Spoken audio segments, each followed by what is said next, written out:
Tandaan nyo ha, Jesus is the answer. The moment na may mga tanong ka sa iyong buhay na hindi kayang sagutin ng tao, may mga kailangan ka na hindi kayang isatisfy ng mundo, si Jesus ang sagot. Amen.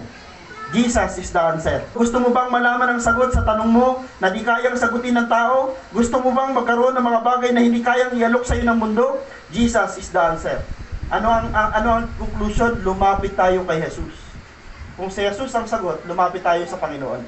Hanggat hindi natin pinapansin ang paanyaya ng ating Panginoon, hindi natin siya makikilala ng lubusan. Hanggat hindi tayo lumalapit sa paanyaya ng Panginoon, hindi natin siya kailanman makikilala ng lubusan. Then finally, sabi dito, hindi mababago ang ating buhay.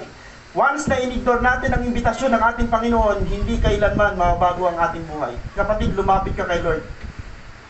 Pastor, paano ako lalapit? Sa pamagitan ng panalangin, sa pamagitan ng pagsamba, sa pamagitan ng pagdalo sa gawain, paglapit sa Diyos siya.